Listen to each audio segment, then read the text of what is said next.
नमस्कार, आप देख रहे हैं नेक्सस पे। चलो, मैं हूं आपके साथ प्रीति। क्लियोपेट्रा इतिहास की एक ऐसी रहस्यमय शख्सियत के रूप में दर्ज है जिनके रहस्य पर से पर्दा हटाने का सिलसिला अभी थमा नहीं है। उनके बारे में कहा जाता है कि वे जितनी सुंदर और सेक्सी थी, उससे कहीं ज्यादा वे चतुर, षड्यंत्रकारी और क्रूर भी थी। उनके कई पुरुषों से संबंध भी थे। वे राजाओं और सैन्य अधिकारियों को अपनी सुंदरता के मोह पास में बांधकर उन्हें ठिकाने लगा देती थी। इतिहासकार मानते हैं कि उन्होंने एक सर्प से खुद को अपने वक्ष स्थल पर कटवाकर आत्महत्या कर ली थी। वहीं कुछ का मानना है कि उनकी मौत मादक पदार्थ के सेवन से हुई थी। क्लियोपेट्रा को दुनिया की सबसे अमीर और सुंदर औरत माना जाता था। वे 3 ताकतवर पुरुषों की प्रतिद्वंदी थी: जूलियस सीजर, मार्क एंथोनी और ऑक्टेवियन। जूलियस सीजर ने उन्हें मिस्र की रानी बनने में मदद की थी। अनेक कलाकारों ने क्लियोपेट्रा के रूप, रंग और उसकी मादकता पे कई चित्रकारी और मूर्तियां गढ़ी। साहित्य में वे इतनी लोकप्रिय हुई कि अनेक भाषाओं के साहित्यकारों ने उन्हें अपनी कृतियों में नायिका बनाया। नाटकों में उनके व्यक्तित्व के कई पहलुओं को विस्तार किया गया। क्लियोपेट्रा पे अब तक कई फिल्में भी बन चुकी हैं। क्लियोपेट्रा का संबंध भारत से भी था। वे भारत के गरम मसाले, मलमल और मोती भरे जहाज सिकंदरियों के बंदरगाह में खरीद लिया करती थी। कहते हैं कि क्लियोपेट्रा को 5 भाषाओं का ज्ञान था और वे एक चतुर नेता थी। यही कारण था कि वे बहुत जल्दी किसी से भी जुड़कर उसके सारे राज जान लेती थी और इसी के चलते उनके सैकड़ों पुरुषों से संबंध था। अपने शासन और अपने अस्तित्व को बचाने के लिए क्लियोपेट्रा को क्या कुछ नहीं करना पड़ा। कहते हैं कि क्लियोपेट्रा ने 51 ईसा पूर्व से 30 ईसा पूर्व तक मिस्र पे शासन किया था। वो मिस्र पे शासन करने वाली अंतिम फराव थी और वह अफ्रीकी काकेसियस की यूनानी थी। इस पर आज तक शोध जारी है। कहते हैं कि जब क्लियोपेट्रा 17 वर्ष की थी तभी उनके पिता की मृत्यु हो गई। पिता की वसीयत के अनुसार उनके तथा उनके छोटे भाई टोलेमी डियोनिसस को संयुक्त रूप से राज्य प्राप्त हुआ और वो मिस्री प्रथा के अनुसार अपने इस भाई की पत्नी होने वाली थी। लेकिन राज्य अधिकार के लिए संघर्ष के परिणाम स्वरूप उन्हें राज्य से हाथ धोकर सीरिया भागना पड़ा। क्लियोपेट्रा ने साहस नहीं खोया। उसी समय जूलियस सीजर अपने दुश्मन पॉम्पे का पीछा करता हुआ मिस्र आया। वहां उसने क्लियोपेट्रा को देखा और उसकी सुंदरता और मादक आंखों पर आसक्त हो गया। क्लियोपेट्रा की सुंदरता के जाल में फंसने के बाद वो उसकी ओर से युद्ध कर उसको मिस्र की रानी बनाने के लिए तैयार हो गया। जूलियस सीजर ने टोलेमी से युद्ध किया और टोलेमी मारा गया और क्लियोपेट्रा मिस्र की राज सिंहासन पर बैठी। मिस्र की प्राचीन प्रथा के अनुसार वो अपने एक अन्य छोटे भाई के साथ मिलकर राज करने लगी, किंतु शीघ्र ही उसने अपने छोटे भाई को विष दे दिया। क्लियोपेट्रा के आदेश पर उसकी बहन अर्सिनोई की भी हत्या कर दी गई।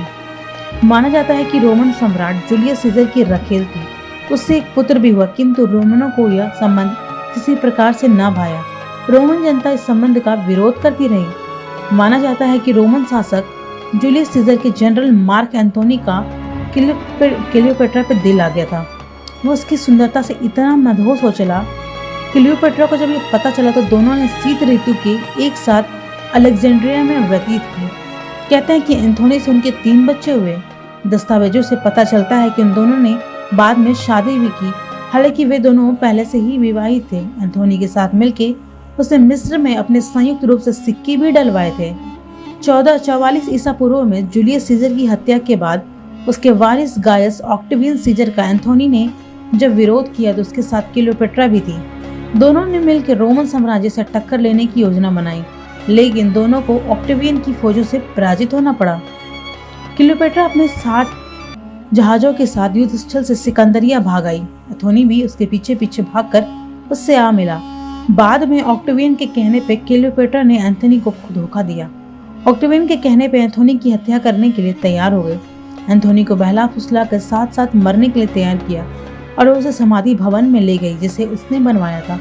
वह एंथोनी ने इस भ्रम में थी कि क्लियोपेट्रा आत्महत्या कर चुकी है। उसने अपने जीवन का अंत कर लिया। क्लियोपेट्रा ऑक्टेवियन को भी अपने रूप जाल में फंसाकर खुद की जान बचाकर फिर से मिस्र की सत्ता प्राप्त करने की योजना पर कार्य कर रही थी, किंतु जनश्रुति के अनुसार ऑक्टेवियन क्लियोपेट्रा के रूप जाल में नहीं फंसा और उसने एक डंक वाले जंतु के माध्यम से हत्या करा दी। तब वो 39 साल की थी। लेकिन क्या यह सच है कि क्लियोपेट्रा की मौत के बाद मिस्र रोमन में साम्राज्य का हिस्सा बन गया? हालांकि कुछ लोग मानते हैं कि उसने एंथोनी को धोखा नहीं दिया। उसने एंथोनी के सामने ही सर्प से डंक लगवाकर आत्महत्या कर ली थी। जर्मनी के एक शोधकर्ता ने दावा किया कि प्राचीन मिस्र की विख्यात महारानी क्लियोपेट्रा की मौत सर्वदंड से नहीं बल्कि अधिक मात्रा में मादक पदार्थों के सेवन से हुई थी। आपको बता दें कि लंबे समय से यह माना जाता रहा है कि मिस्र की पूर्व रानी की यूनानी मूल की थी, लेकिन विशेषज्ञों ने उनकी बहन के अवशेषों के आधार पर यह पता लगाया है कि उनके भाई बहन आधे अफ्रीकी थे। इतिहास में क्लियोपेट्रा का जिक्र बेहद खूबसूरत यौवना के तौर पर किया जाता है।